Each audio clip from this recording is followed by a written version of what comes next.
welcome to the Album Man. Today I'm doing review roundup number 3, I believe. So, what albums I'm going to be covering today? Well, I'm going to be covering Volbeat's Outlaw Gentlemen and Shady Ladies. I'm going to be covering Windhand's Soma, Jorn's Traveler, and Scale the Summits, The Migration.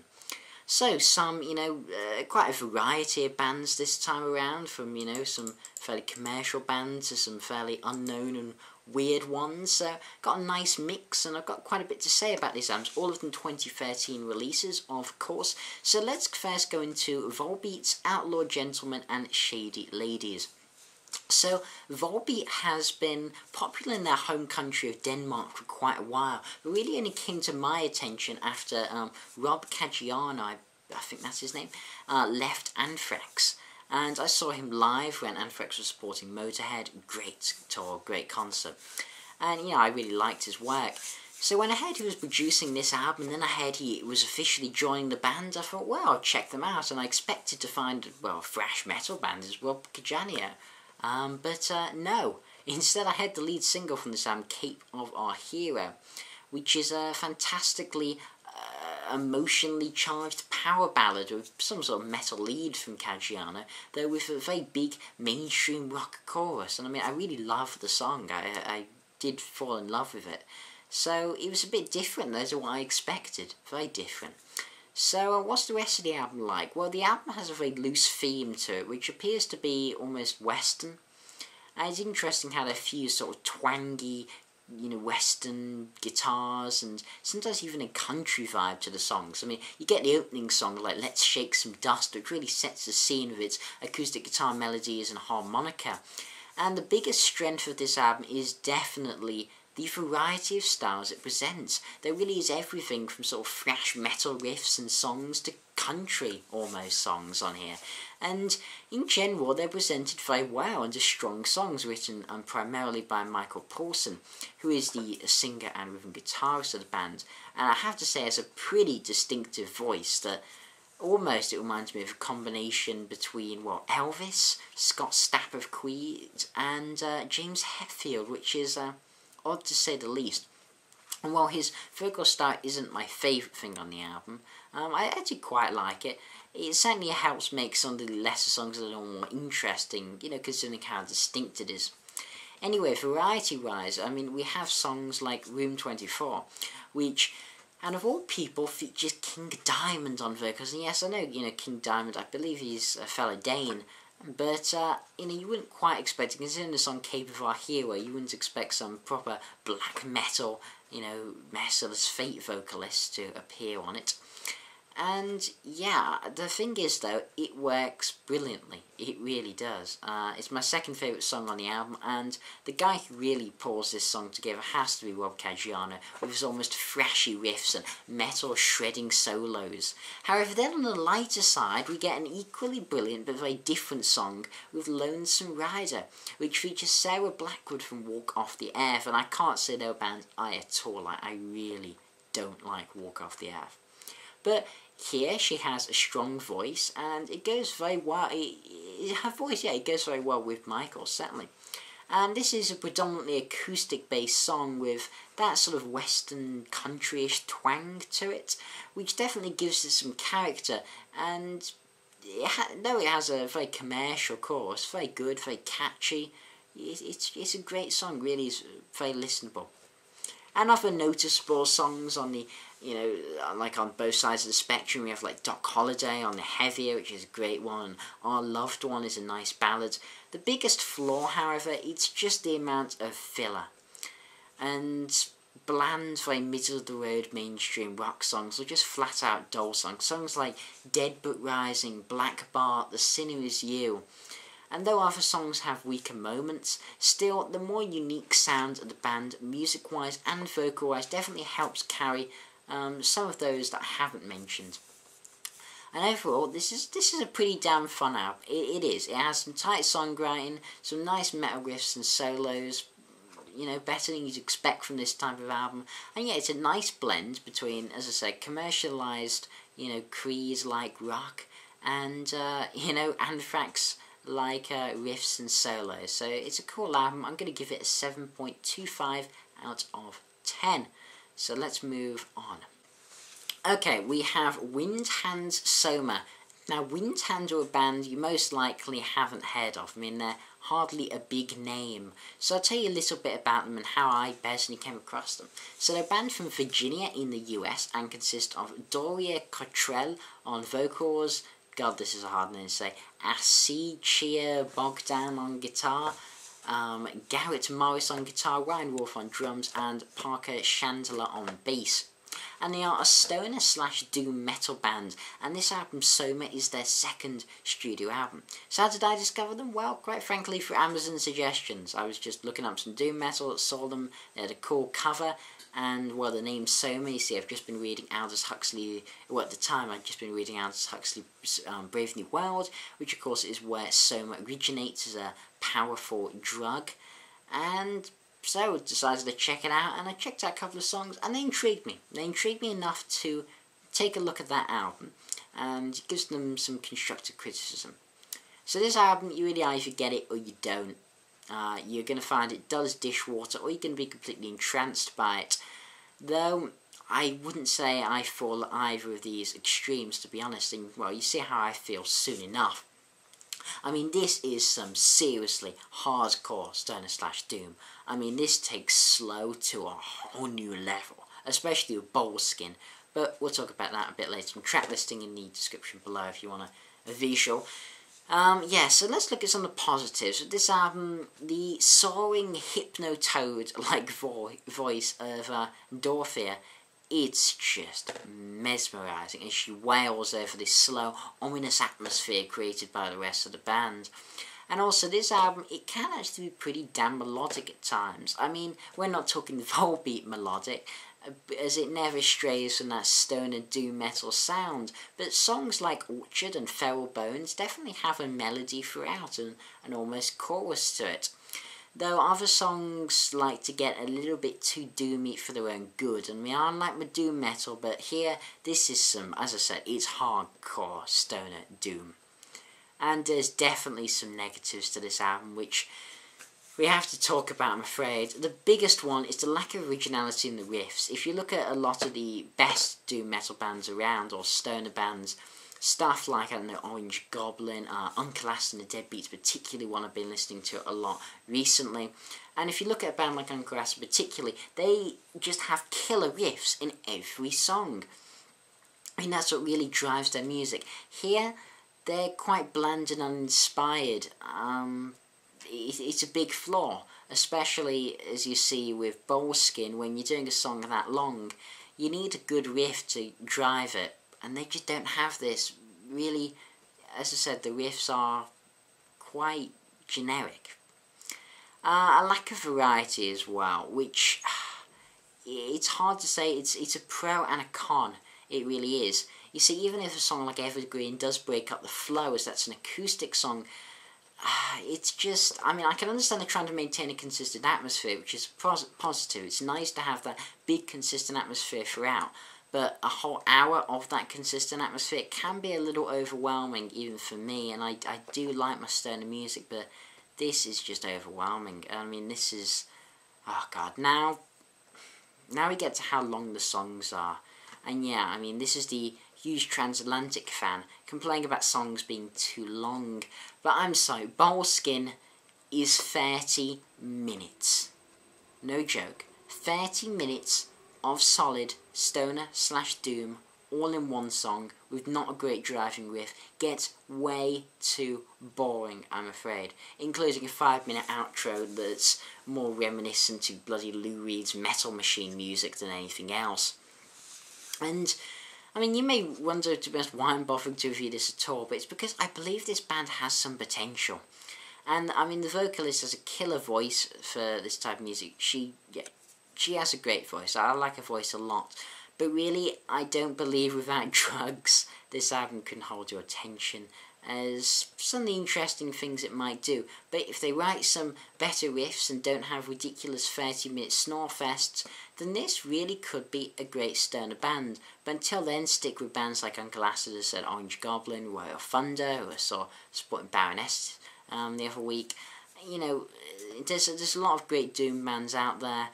These have potential, but I can only give it a 6 out of 10.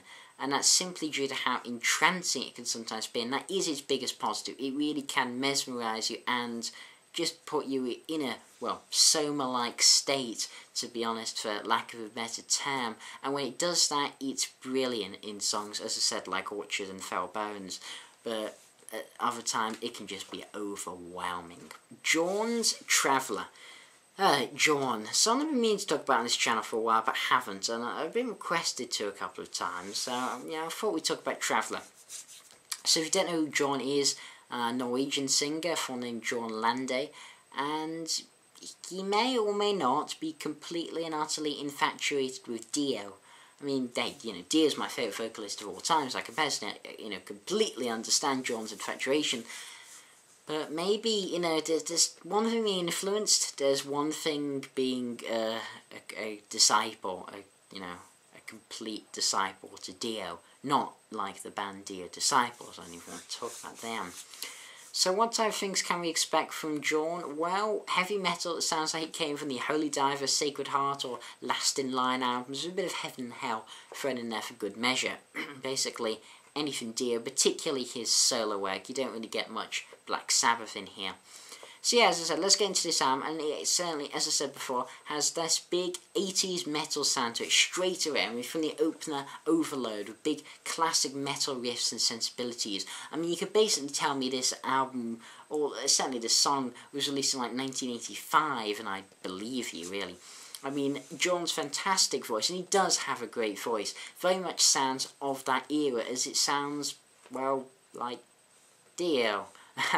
As much as I like to joke that he's a Dio impersonator and stuff, he does have a seriously good voice. I mean, it's not to be messed with at all, and his voice can just soar and cut through the riff like on a song like Make Your Engine Scream, one of my favourites, brilliant song, which just has this big dominating riff, the vocals that soar overhead, big catchy choruses, and wonderful classic guitar solos. And it just reminds me of those classic Dio albums that I love so much. And you know what?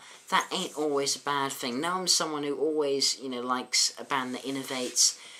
You know what? Sometimes you can have fun from one that they just do something well, even if it doesn't push anything forward. I mean, as I said, the best thing about this album is when Jorn really channels that 80s sound with such a passion and power.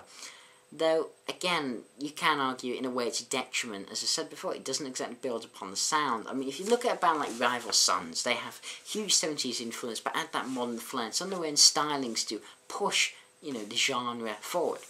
Jorn doesn't do that, but the question is, does he need or want to? I mean, is Jorn's aim really to change metal music and innovate in the same way as, I don't know, a band like Opeth, and push the boundaries of metal? No. It really isn't. He just wants to provide almost nostalgic, fun 80s rock, and you know what?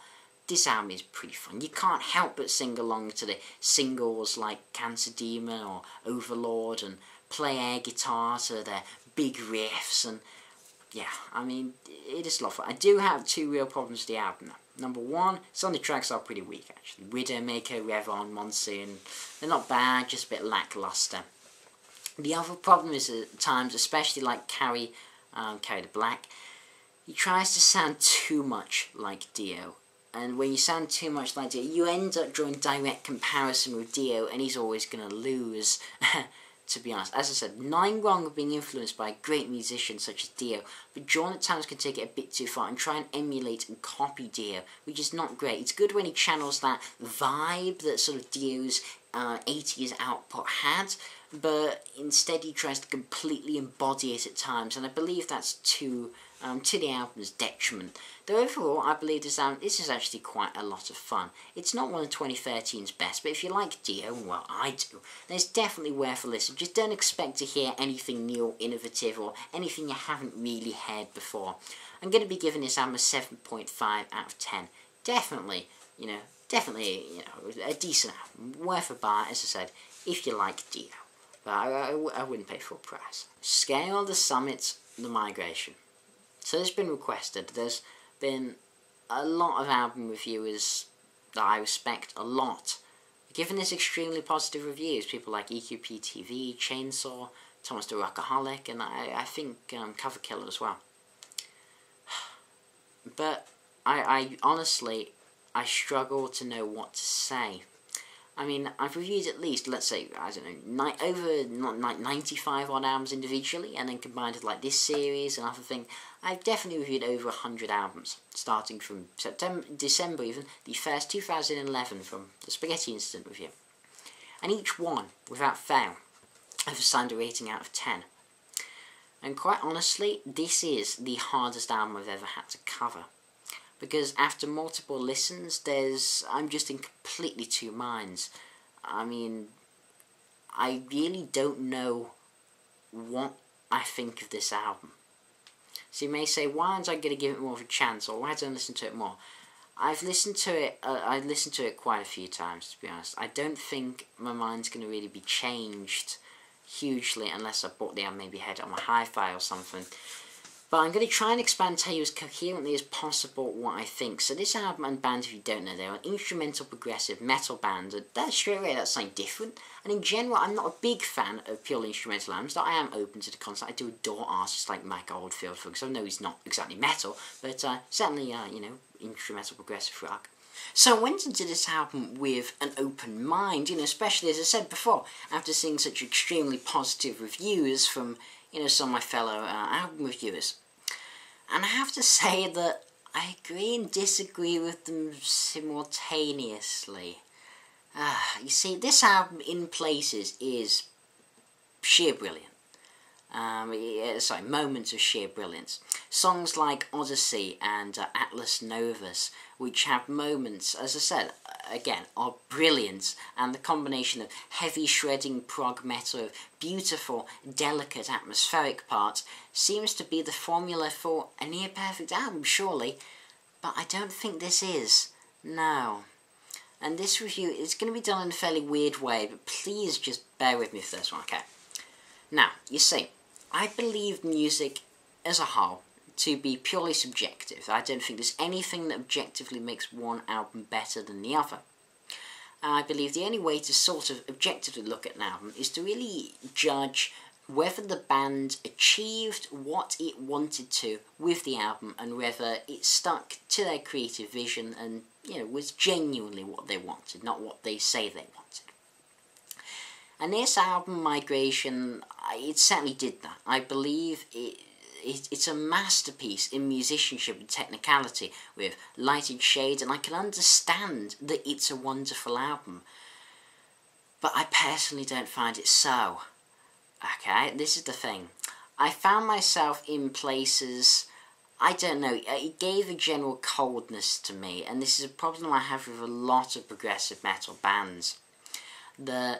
I find it lacked emotional depth. That was probably my biggest, but not saying all the time, don't quote me, there were, as I said, moments when it definitely did. Definitely in Atlas Novus and Odyssey, definitely. But I found a lot of the time it was a bit sort of guitar wankery, you know, and I didn't think it was that, that great. It just, I don't know, I just didn't click with me, quite simply. The Migration, I'm not saying it's a bad album. No. Please don't misquote me saying it's a bad album. It's not. It's a good album, definitely, but it just doesn't click with me, really. I don't quite know. I mean, I don't know, songs like Willow and The Traveler, I just didn't think were that great. I can recognise how people can see things in them, but they just didn't seem great to me. I found parts of the riffs to be repetitive, not the greatest things in the world. As I said, this review is very difficult for me. I really can't criticise the album because, you know, there isn't much to actually criticise. But yet again, I don't hugely like it. And this is why I don't know how to rate it. You see, if I was being purely subjective, I could be harsh, saying like a 7 out of 10. But that just seems stupidly low for such an accomplished album. So what about a 9 out of 10 for a more objective point of view? But then I sort of feel obliged to put it in my end of the year list, my top 25, because obviously an album I gave a 9 would have to go in, but I wouldn't. I wouldn't put it above probably albums I gave a 7.5. This is why I literally refuse to rate this album, because I don't know what I'd give it. I can't think of a single rating that truly justifies this album, in my opinion, and for what it deserves. So I'm really going to give this an NA out of 10, as I'm having a bloody civil war, as a dichotomy of ideas bounce around in my head about this album and bewilder and confuse me. It's an accomplished masterpiece that's not that amazing, which doesn't at all sound completely contradictory. But as I said, I find this review hard to do, because, again, I may be going in circles, but yeah, I'm genuinely not quite sure what I think of this album. Maybe eventually it might grow on me. Maybe one day, see it somewhere for like a $5, pick it up, and, maybe it'll click. And then I will review this album if it does. But just something about it I didn't quite like, I'm afraid to tell you. But I definitely recommend checking it out, experience it for yourself. If you're a fan of prog metal, it's definitely not one you should miss this year. But, personally, it isn't my favourite album of the year. Sadly. Okay, so this has been the Album Man review roundup number 3. So, just to recap, we've had Volbeat, what's it called? The Outlaw, Gentlemen and Shady Ladies, which I gave a 7.25. We've had Jorn Traveler, which I gave a 7.5 out of 10. We've had Windhand's Soma, which I gave 6. And then we have had Scale the Summits to Migration, which I gave a not applicable out of 10. So, as usual, this has been the Album Man. Thanks for watching, comment, rate, subscribe, and of course, long live rock and roll.